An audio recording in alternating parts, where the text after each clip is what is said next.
Fala pessoal, sexta-feira, mais uma vez a gente está aqui com vocês. Sexta-feira, semana passou voando, né? E acredito que para vocês também, ou pelo menos para mim, embora eu esteja em casa, muitas atividades, muitas reuniões, muita coisa ainda para resolver, mas é isso aí. Galera, hoje a gente vai falar sobre os desafios da segurança pública nesse momento de pandemia, né? A gente, enquanto alguns índices baixaram, outros aumentaram drasticamente. Mas antes da gente começar e cumprimentar os nossos convidados aqui, eu queria pedir que você já preparasse a sua pergunta e, principalmente, para que mais pessoas possam ver a nossa live, mas para que mais pessoas possam participar desse bate-papo, que você pudesse compartilhar aí com a sua pessoal, aí no comentário, porque esse é interesse de todo mundo. Já estou vendo aqui que o Nelson Igarashi já chegou chegando, já vai começar a compartilhar as coisas, e a partir de hoje, na verdade, eu vou começar também, não só abordar temas relevantes, mas conforme esses temas a gente vai trazer algumas pessoas que também estão se posicionando como pré-candidatos a vereadores e vereadoras nesse ano aqui em Mogi das Cruzes. E hoje eu vou trazer duas pessoas muito especiais, que é a Ingrid e também que é o Maurino. Ambos têm muita informação a respeito da segurança pública. A Ingrid é uma advogada, uma jovem advogada, que já tem feito um trabalho super interessante, principalmente no que se refere à pessoa com deficiência e outras atuações também que ela tem feito, né? Ela vai falar um pouquinho para a gente a respeito não só da violência, mas principalmente da violência, né, doméstica, né, que tem aumentado grandes índices. E também o Maurino, que muita gente, né, conhece, é um policial, né, trabalhou e trabalha por muitos anos no PROERD, né? Então vamos lá, deixa eu chamar a Ingrid aqui agora. Ingrid, já está por aí? Olá, Caio, tudo bem? Oi, Ingrid, né? Tudo bom, Ingrid? Obrigado pelo seu tempo, obrigado por compartilhar um pouco do seu conhecimento aqui. Para mim é sempre uma satisfação, né, ter pessoas, né, como você, não só como convidado na live, mas pessoas como você, né, que atuam na participação diária, né, do nosso mandato, que tem colaborado todo esse tempo, né, no nosso mandato. Tá tudo bem por aí? Como é que você está lidando, né, com esse momento, né, de isolamento? Primeiramente, eu gostaria de agradecer o convite. É sempre um prazer participar do projeto, sempre um prazer ter essas trocas, né, de informações e conhecimento. A pandemia pegou a gente de cheio, né? Não tem nenhuma parte da população que ficou isenta de alguma consequência. Então, os advogados estão trabalhando no home office, já estamos estudando em todas as áreas do direito a possibilidade de fazer audiência via videoconferência. Então, estamos todos tentando nos adaptar a essa realidade, que já tem reflexo em todos os ramos do direito. Sem dúvida.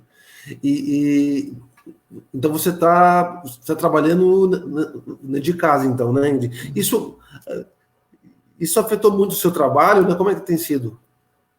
Então, afeta sim, afeta bastante, por quê? Porque o advogado, ele atua diretamente no atendimento com o cliente, né? Então, nesse período de pandemia, é muito complicado você fazer novos clientes, né? E, no entanto, tem sempre muita demanda por causa justamente do isolamento da quarentena, que mudou a vida das pessoas. A gente vai falar um pouquinho, né, a respeito da violência doméstica, que foi um índice alarmante para a gente nesse momento, mas afeta sim, porque a gente trabalhando de casa, a gente perde esse contato, né, presencial com os clientes e também, às vezes, por exemplo, uma situação que a gente deva fazer algum tipo de fiscalização e ser direcionado a algum órgão público também, todos os estabelecimentos estão fechados, órgãos públicos do mesmo jeito, então esse atendimento remoto, você perde muito não só a informação, mas você perde esse ganho que a gente tem da advocacia, que é o presencial, é você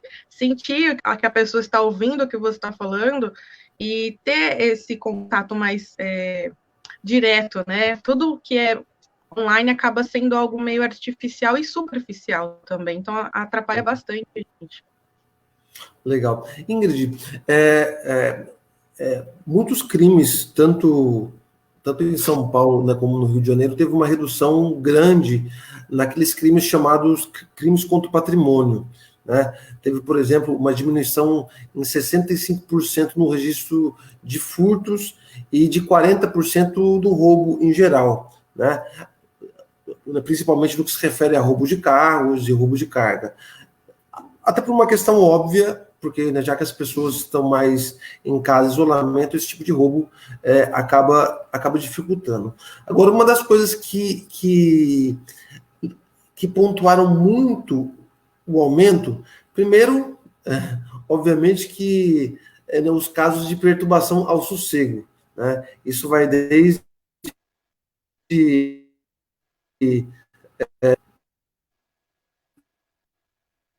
muito próximo, isso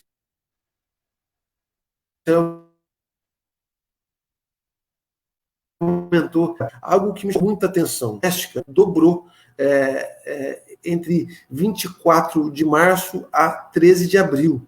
Né? 16 mulheres foram mortas em casa. Né? Então, assim, esse tempo, né, de isolamento, né, que até ontem eu fiz uma live falando muito sobre a família e coisa e tal, em alguns casos trouxe um reflexo super negativo, principalmente no que se refere à violência doméstica. Você tem acompanhado isso de perto, Ingrid? Você tem mais algumas informações? Sim, Caio.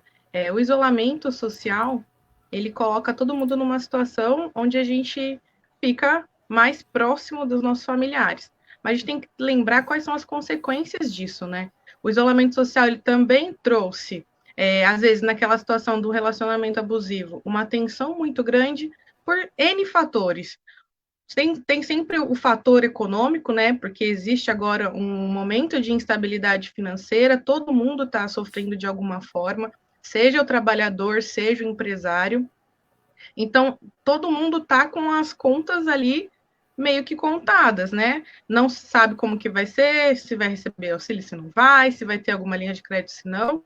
As contas estão vindo e o recebimento de salário mesmo não é certeza. Então, essa instabilidade financeira gera, em qualquer família, uma tensão, tá? Nos casos de relacionamentos abusivos, a gente vê uma pior...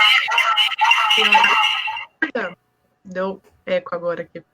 Uma pior absurda, por quê? Porque a mulher, ela tá ali 100% do seu tempo à disposição do seu agressor.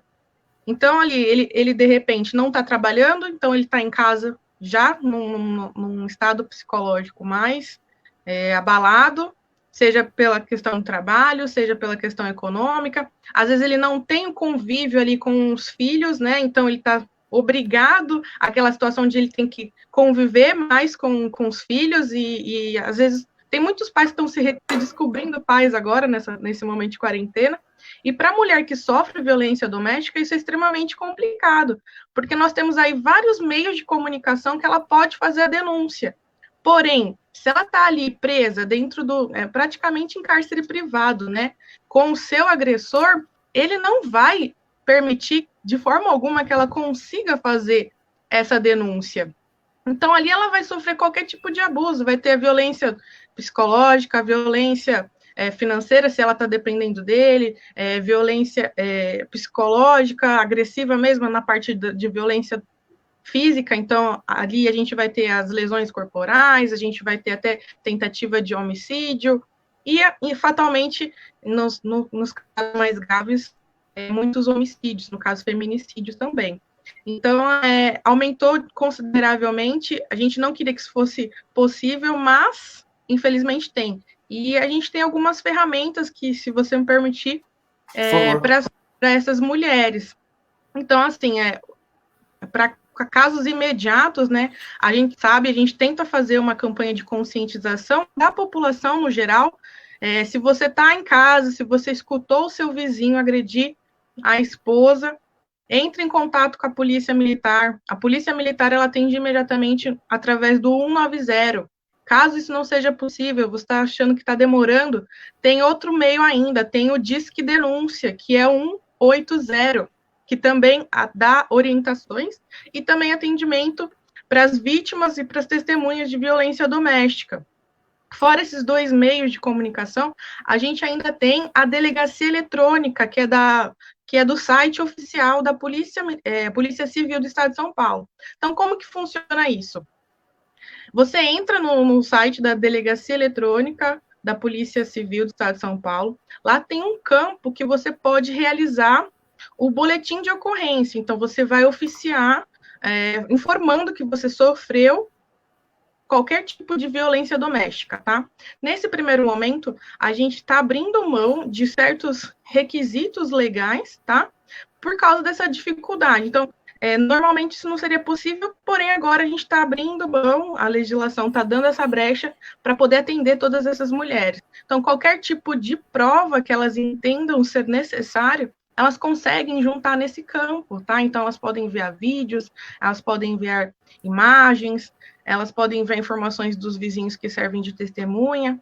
Então, nesse primeiro momento, a gente tenta conscientizar o máximo de pessoas, não somente as vítimas, mas os familiares próximos, os vizinhos, todo mundo podem fazer esse tipo de denúncia e salvar a vida dessa mulher que está vivendo nesse momento em cárcere privado, realmente, né? Se para a gente é complicado esse período de isolamento, de quarentena, porque nossa vida, nossa rotina normalmente é sair de casa, seja para fazer uma atividade física, seja para trabalhar e estudar, imagina daquela mulher que está ali com seu agressor o tempo inteiro sofrendo qualquer tipo de violência doméstica.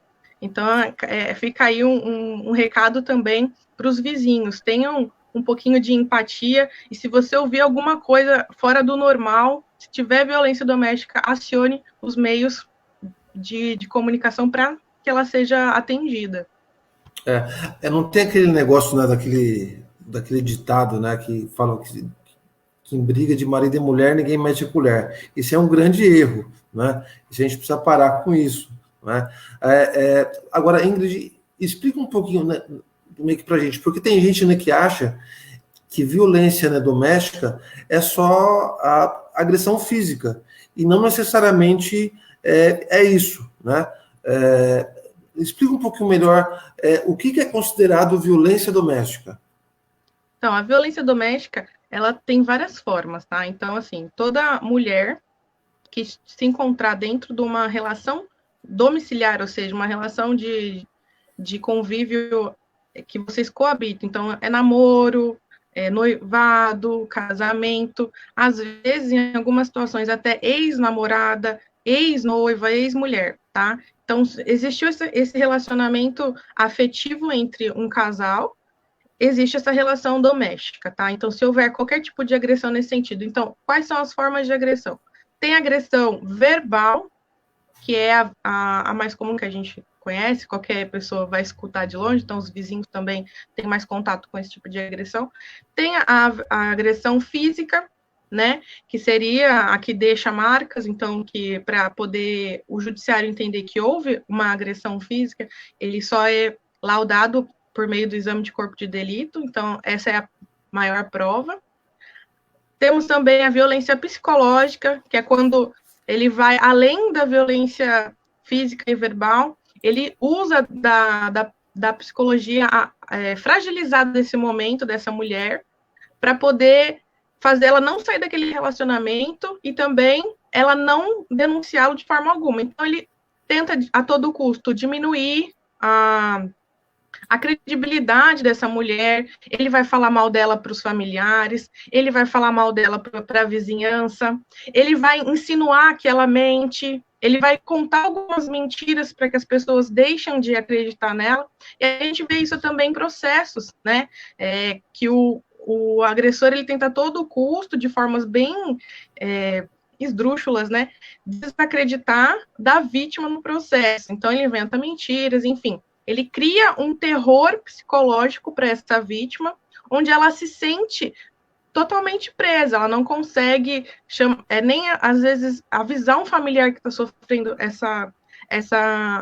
esse tipo de agressão, porque às vezes ele também faz uma ameaça, ele fala, olha, se você me denunciar, eu vou matar você, ou eu vou matar seus filhos, ou eu vou matar seus familiares. Então, existe esse terror psicológico. Tem também a violência, que a gente fala econômica, né, que ele priva a mulher de praticar qualquer atividade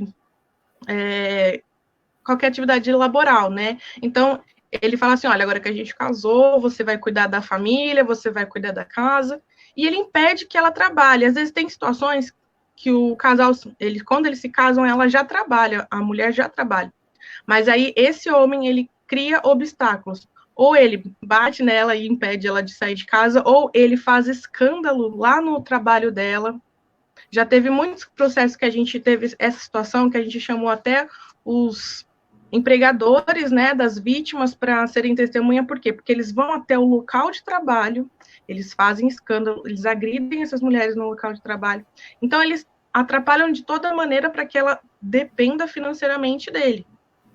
Então, a violência doméstica, ela não se atém apenas à violência física, tem todos esses contextos também. Entendi. E o melhor caminho, obviamente, é fazer uma denúncia rápida por esses meios que você acabou de apontar. Você pode, né, repetir, né, para mim, Angie?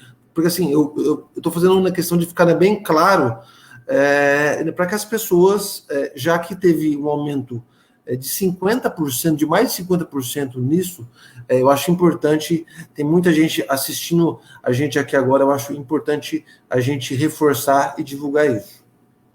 Então, eu repito sim, e o que você falou, Caio, é de extrema importância, a gente tem que mudar essa chave no comportamento da nossa sociedade. Não tem mais cabimento a gente aceitar esse tipo de agressores na nossa sociedade. Então, não é bonito ser machista, não é bonito você agredir, não é bonito você provocar esse terror em qualquer tipo de mulher. Então, entre briga de marido e mulher, se mete a colher, sim. O Estado, ele é totalmente contra a esse ditado popular. Ele protege a família, mas também protege o lado mais frágil dessa relação, que é a mulher. Porque, geralmente, é a mulher que protege as crianças. Então, são dois lados muito frágeis da família e o Estado protege. Então, se a mulher ela está ali vivendo um momento de violência psicológica, ela não consegue, de forma alguma, se vê no empoderamento de ir atrás de uma informação, denunciar, e ela se sente realmente privada disso, ela não consegue ir até o judiciário, ir até a delegacia e fazer a denúncia, nós, como sociedade, temos a responsabilidade de fazer isso. Então, é nossa obrigação, sim, como sociedade, defender essa família, defender essa mulher que está sofrendo violência doméstica. Então, o processo de violência doméstica, ela não necessariamente começa com a denúncia da vítima. Então, qualquer pessoa da sociedade é legítimo para poder fazer essa denúncia. Então, os vizinhos, eles podem e devem fazer denúncias. Então, quais são os meios que eu posso denunciar uma violência doméstica? Nós temos a Polícia Militar, que tem ação imediata, tá? Então, através do número 190, a gente consegue ligar, pode se identificar ou não, mas é necessário que dê o endereço correto de onde está acontecendo a violência doméstica. Temos outro meio também, que é o Disque Denúncia, através do número 180, e lá a gente consegue receber até orientações do que é, o que não é, o que pode, o que não pode ser feito, e lá também é feito a denúncia de forma anônima, se a pessoa entender que é melhor para ela, não quer se envolver, ela pode fazer de forma anônima também a denúncia. Fora esses dois caminhos, temos o boletim de ocorrência de forma eletrônica, né? Então, é só digitar lá no Google, Delegacia Eletrônica, vai cair no site da Polícia Civil do Estado de São Paulo. Então, não só esse tipo de crime, tem várias outras formas de crime. Crime de furto, roubo, dependendo da situação, né? Eles estão aceitando, perda de documentos, injúria, calúnia, difamação, crimes eletrônicos. Então, todos esses crimes, eles estão estão aceitando fazer pela delegacia eletrônica. E agora, esse advento desse número absurdo que teve nas violências domésticas, também está sendo possível fazer a denúncia da violência doméstica. Um pouco antes da pandemia já tinha começado a ser possível fazer isso, porém não foi tão amplamente divulgado, e agora com a pandemia é algo necessário, todo mundo tem que ter essa informação. Então, através da delegacia eletrônica, é possível fazer o boletim de ocorrência, tá? De forma eletrônica, para que a pessoa tenha acesso, né, à medida protetiva, e que o Estado como um todo tenha noção de que você está sofrendo esse tipo de violência e possa te auxiliar de alguma maneira. Entendi. Eu estou com alguns dados aqui. Só os pedidos de medida protetiva e de prisões em flagrantes em março subiram de 29% para 51%. É muita coisa. Mas, Ingrid... eu tenho mais uma informação que eu esqueci de mencionar. Nós temos aqui em Mogi a patrulha da Lei Maria da Penha, que é feita pela Guarda Civil Municipal. Então, eles disponibilizam um número de celular exclusivo para as mulheres que já têm a medida protetiva.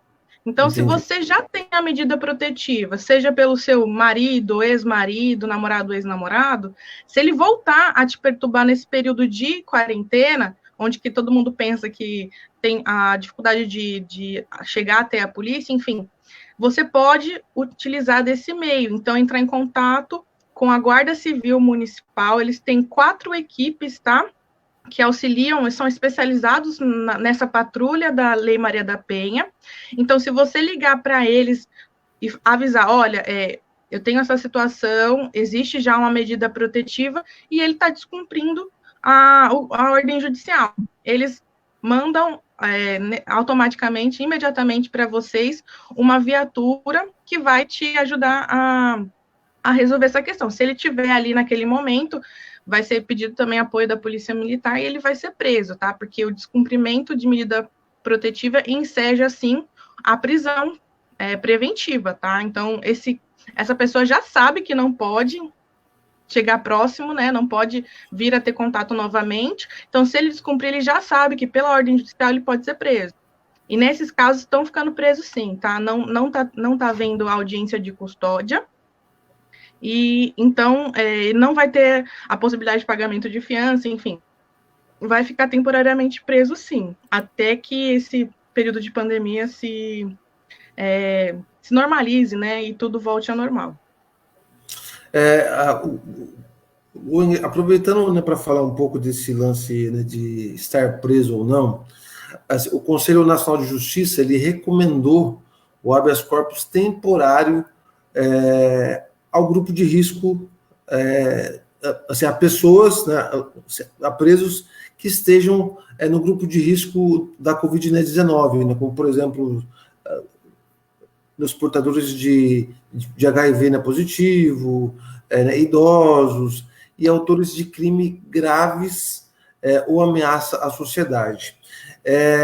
E aquele negócio, né? A gente acabou de falar, né, de uma situação de violência doméstica, e você acabou de falar que as pessoas, elas, se tiverem descumprindo essa medida protetiva, ela pode sim ser presa. Mas nesse atual momento, de fato as pessoas elas vão ser presas e vão permanecer presas, ou por conta dessa recomendação do Conselho Nacional de Justiça, alguns tipos de crimes, como graves e de ameaça à sociedade, essas pessoas elas podem ser soltas né, facilmente. E por que eu pergunto isso? Porque, olha só, se o cara, na verdade, já tem uma medida protetiva, certo? Ele não pode chegar perto, ele não pode ter algum tipo de relacionamento com a mulher. E ele desrespeita isso. E ele for preso por conta desse desrespeito.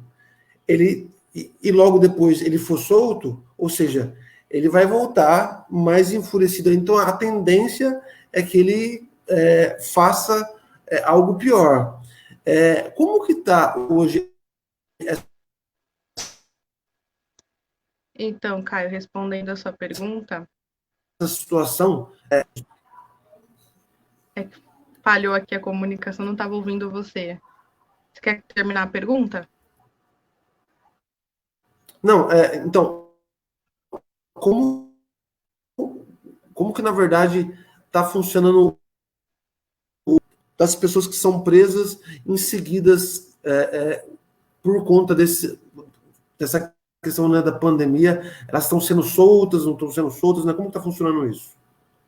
Então, a recomendação 62, né, do CNJ, ele fala principalmente da possibilidade de liberdade provisória dos casos mais graves, né, do grupo de risco, então são as pessoas com deficiência, as mães, né, principalmente, e as pessoas que já tiverem testado positivo para Covid-19.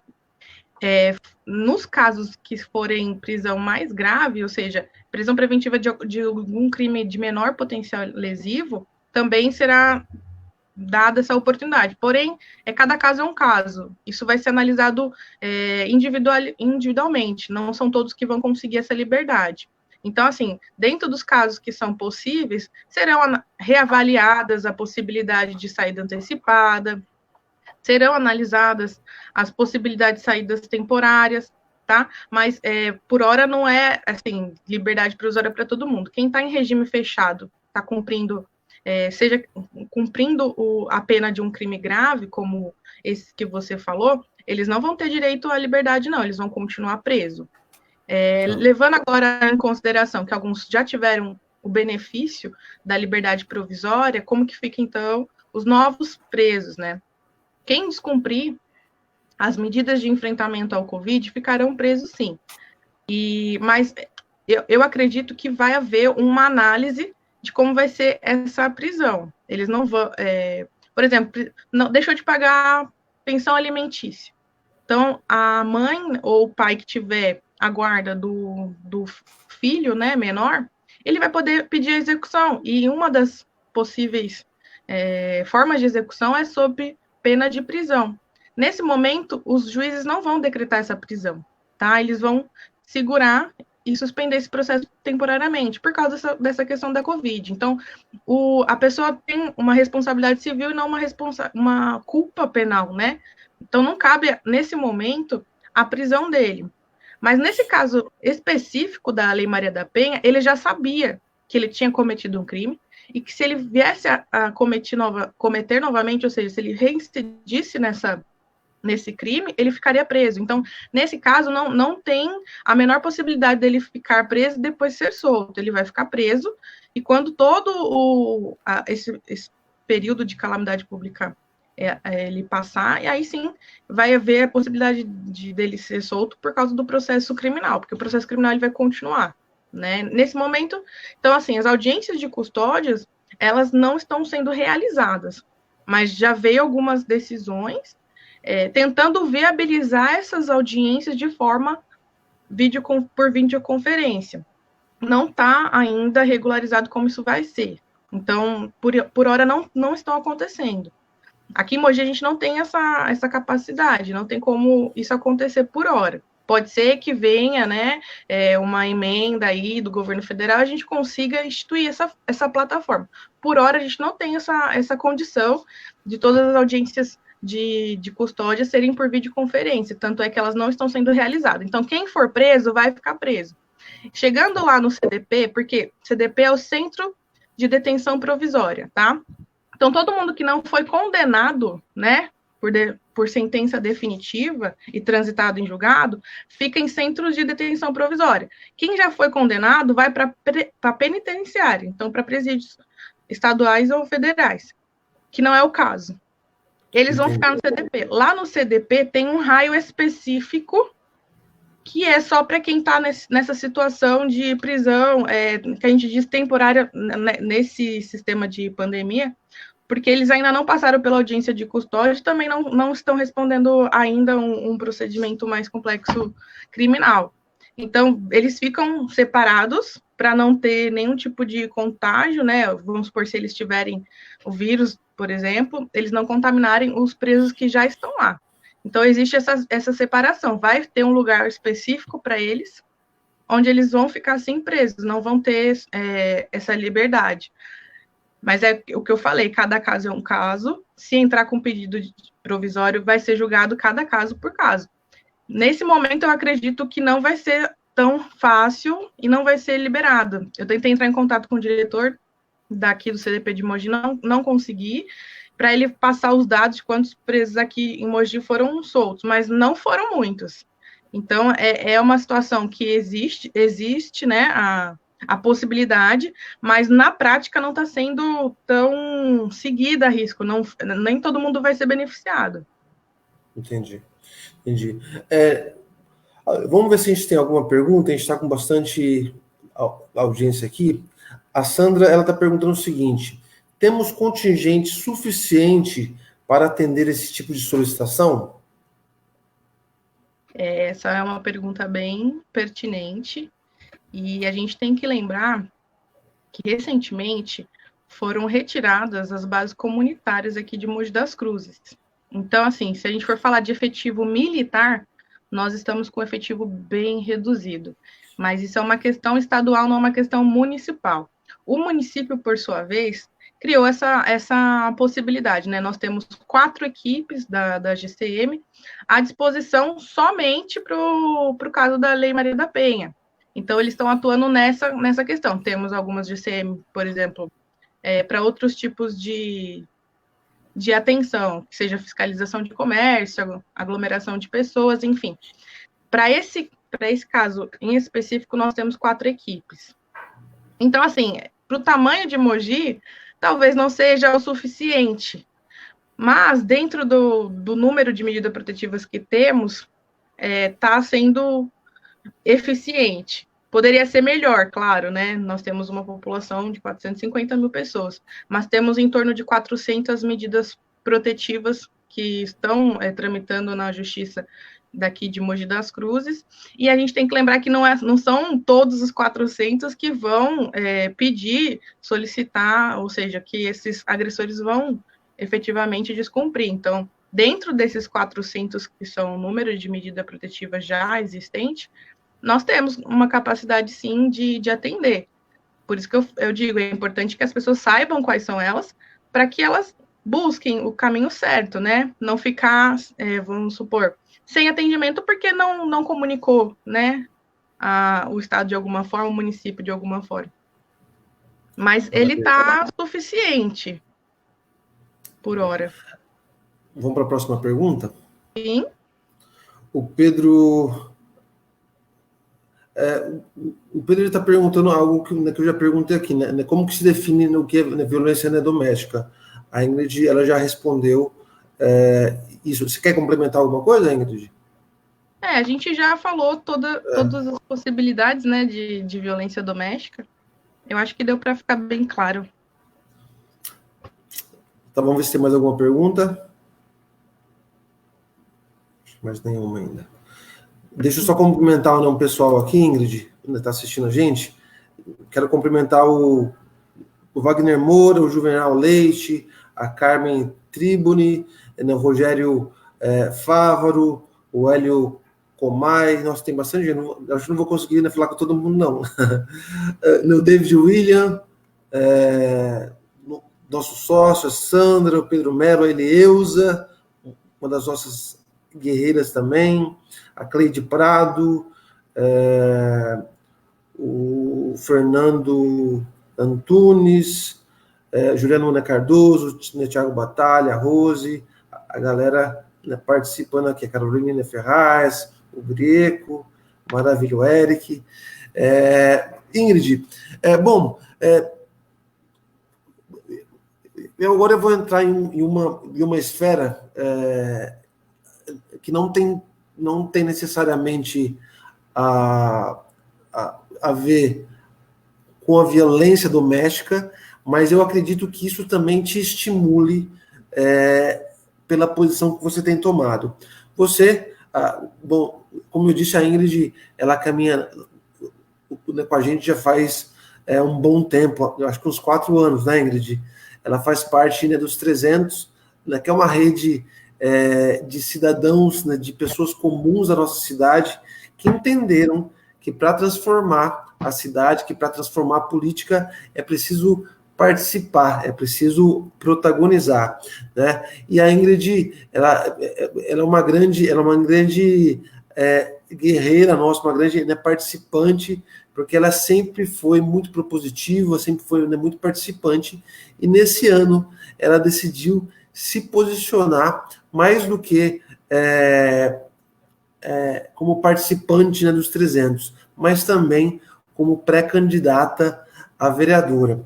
Ingrid, eu queria que você compartilhasse um pouco, né, para todo mundo, né, que está assistindo a gente, e principalmente para as mulheres, né? A gente sabe que hoje na Câmara Municipal a gente tem uma mulher só que é vereadora, né? Como que você tomou, né, o que te motivou a tomar essa decisão de ser pré-candidata? Bom, Caio, já é de conhecimento de algumas pessoas, né? A gente sempre atuou nos 300 de forma até nicho, né? Eu sempre busquei defender o direito das pessoas com deficiência. Sou atualmente vice-presidente da comissão da pessoa com deficiência da OAB de Mogi das Cruzes. Sou advogada criminalista, mas tenho essa responsabilidade social, então tenho muitos dos meus clientes pro bono que eu atendo pessoa com deficiência. E aí a gente como advogada, a gente atende as pessoas com as ferramentas que a gente tem. E as ferramentas que a gente, como advogado, possui são as leis. Então, se a lei ela não atende à necessidade da população, a gente precisa brigar para que isso mude, né? Então, nós temos aí um Estatuto da Pessoa com Deficiência, que ele, na teoria, ele é lindo, mas por falta de legislação municipal, a gente acaba deixando ele um pouco obsoleto. Existe sempre a obrigação, a necessidade de se fazer mais, mas não existe o veículo, porque para toda lei tem que ter uma regulamentação. Então, quando a gente começou a falar sobre política, o projeto ele veio para engrandecer a população no sentido de buscar conhecer o que é política, quais são os meios de fazer política, como resolver de forma mais eficaz os problemas da cidade. E aí eu vi que não tinha como fugir, né? Eu sempre fui muito aberta em dizer que eu apoio o Caio Cunha, desde o segundo mandato dele, né? Apoiei também na candidatura para deputado estadual, e estou com ele nesse sentido porque as ideias que ele traz, a maneira como ele lida com a política é uma maneira transparente, sempre buscando resolver os problemas, deixando essa questão de ideologia de lado, porque nesse momento a gente não precisa de mais polarização, a gente precisa de resolução de problemas. Então, eu saí da minha zona de conforto e falei, não, eu vou assumir essa responsabilidade, aceitei o desafio porque a gente precisa de pessoas que entendam a demanda, né? Não temos hoje na Câmara ninguém que entenda da demanda da pessoa com deficiência, que tragam aí projetos que realmente sejam pontuais na demanda dessas pessoas, que nem ano passado a gente teve o projeto de lei, né, em defesa do direito das pessoas com autismo, e graças a Deus foi votado, aprovado e hoje é lei. Então, vamos continuar brigando para que essa lei seja cumprida no âmbito municipal. E também eu acho que essa questão da mulher, é uma coisa tão antiga, mas também tão atual. As mulheres precisam tomar as suas dores e tomar a responsabilidade para si, porque a gente sabe as dores que é ser mulher, né, no âmbito do Brasil, seja trabalhando, seja em casa, seja nas legislações. Então, a gente viu como que a nossa vereadora, a única representante mulher, sofreu nesses últimos 4 anos, não foi fácil para ela, e justamente porque ela estava sozinha, né? Eu tenho certeza que se fosse ali uma Câmara cheia de vereadoras mulheres, se ela passaria pelos mesmos desafios. Eu duvido que isso aconteceria. Então, eu chamo as mulheres para que elas sejam corajosas e venham lutar também na seara da política, porque a gente tem que falar sobre os nossos direitos, a gente tem que se fazer representar lá na Câmara Municipal e olhar para esse lado, né? A mulher, ela tem tanta capacidade, ela consegue bastante resultados. A gente vem observando aí os países no mundo que tiveram um maior controle da pandemia, então o menor número de óbitos, todos esses países são geridos, são administrados por mulheres. Então, elas têm representantes na política mulheres. Então, a nossa força está aí. O que a gente tem que fazer é mostrar que estamos dispostas e prontas para, como eu posso dizer, para competir com os homens, né? Também temos nosso espaço na política. Então, eu chamo as mulheres para participarem também e ocupar, né, todos esses lugares que são nossos por direito. É isso aí.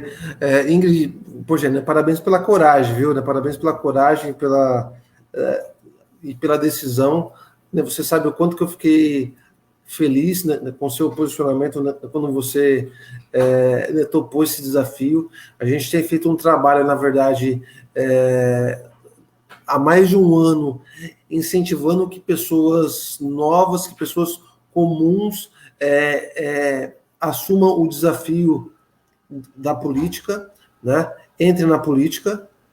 A Ingrid está aí? Bom, deixa eu continuar falando.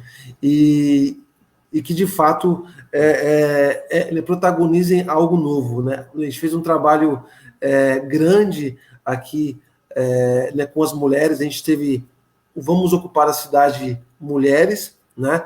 Onde a gente deu algumas palestras, alguns workshops, duas amigonas minhas, né, que é a Janaína Lima, do Novo, e também a Soninha, né, Francine, né, do Cidadania. Elas estiveram aqui em Mogi para compartilhar o que é mulher na política.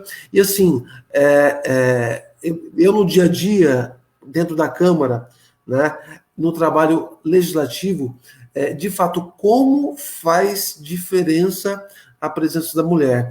E eu não acho que nunca o homem, né, vai ser igual a mulher, e nem a mulher vai ser igual ao homem. E estou falando isso,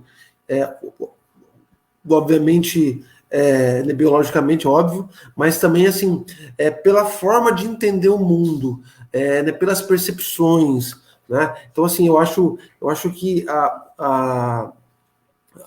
a mulher, na verdade, ela tem um poder, né, de decisão né, tão mais rápido do que o homem, tão mais certeiro, que isso contribui muito. E outra que, sem contar, que há pautas que são femininas, né? Então, por exemplo, como é que uma cidade que tem 56% de mulheres, que é Mogi das Cruzes, a representatividade dela ser uma vereadora?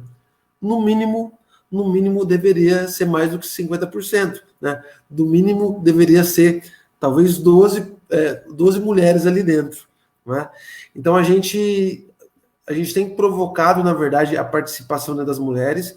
O meio político, infelizmente, ainda é um meio que na sua conduta, né, que no seu histórico, ele carrega alguns comportamentos muito machistas, e, de fato, a única forma da gente romper com isso é potencializar que mulheres ocupem esse espaço.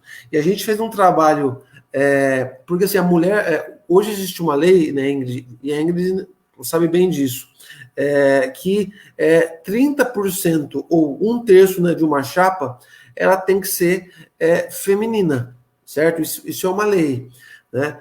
E o que acontece geralmente é que muitos partidos acabam colocando as famosas laranjas, ou seja, põe a tia, põe fulana, não sei o que lá. Isso, inclusive, foi uma questão de denúncia nas eleições, né, passadas, de 2018, que muitas mulheres foram usadas para completar a chapa.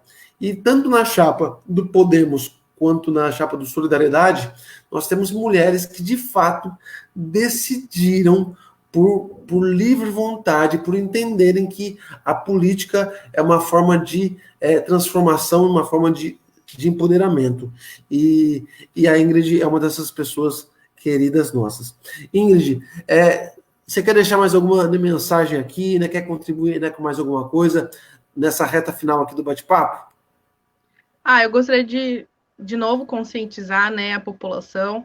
Se você souber de algum tipo de violência doméstica, não se cale, denuncie. Nós não temos só que meter a colher, nós temos essa obrigação, a nossa responsabilidade como sociedade, defender essas mulheres, defender essas famílias. Eu gostaria de fazer um recado às mulheres do VOC. Eu tenho muito orgulho de pertencer a esse grupo, são mulheres incríveis, a história de cada uma delas é realmente comovente, são mulheres fortes, mulheres guerreiras. O nosso problema maior na política é que a mulher, ela enfrenta vários obstáculos, né? O primeiro obstáculo é que ela não tem acesso a conhecimento, né? E o VOC, ele veio, né, para desmistificar isso. Então, a gente teve formação de liderança política, a gente sabe se posicionar, a gente sabe qual é a posição de um vereador na sociedade, e também ela tem a dificuldade que a família não apoia, né? Quando eu falo família, eu falo do marido, eu falo do companheiro, que a mulher, a gente sabe, na sociedade a gente sabe, ela tem a dupla jornada, ela trabalha, ela estuda, ela cuida do marido, ela cuida dos filhos, ela cuida da casa. Então, ela se desdobrar e ainda tomar conta de uma campanha é um desafio extremamente enorme para a mulher. Mas a gente consegue juntas dentro dessa equipe maravilhosa, uma ajudar a outra. Então eu percebo que isso é incrível, como nós mulheres juntas, nós realmente conseguimos alcançar aquilo que a gente se propõe a fazer. Então criamos uma comunidade muito incrível aí de mulheres fortes que estão se unindo para falar sobre política, mudar essa consciência da sociedade. E eu quero agradecer e mandar um beijo para todas essas mulheres fortes, tenho muito orgulho de pertencer. Obrigada, Caio, pela oportunidade de vir falar com vocês, dar essa troca de conhecimento. É muito bacana a gente poder falar, né? E ouvir também o questionamento da população. E estou à disposição, Caio, sempre que precisar, para as pessoas procurem as minhas redes sociais, estou aberta a questionamentos, se alguém quiser fazer alguma pergunta de cunho jurídico, até de cunho político, a gente sana na medida que for possível. E agradeço de novo o convite. Ingrid, brigadão, viu, Ana? Obrigado pelo seu tempo, por transmitir o seu conhecimento. Eu reforço aqui o convite, entre aí nas redes da Ingrid, né, conheça ela, né, pelo Facebook, né, pelo Instagram. Ela, assim como a gente, ela é super acessível, sempre responde as mensagens, está sempre à disposição, principalmente quando a pauta é a pauta que ela é transformadora e propositiva. Ingrid, um beijão para você. Se cuida aí nesse período aí de isolamento, né, de pandemia. Um beijo, né, para toda a família e um abraço. E vamos para cima. Vamos para cima. Tchau, tchau. Tchau, tchau. Obrigado.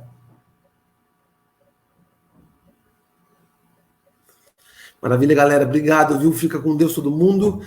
E segunda-feira tem mais live. Eu não sei com quem ainda, mas já tem uma agenda aqui para gente. Um grande abraço. Fica com Deus. Vamos para cima. Valeu.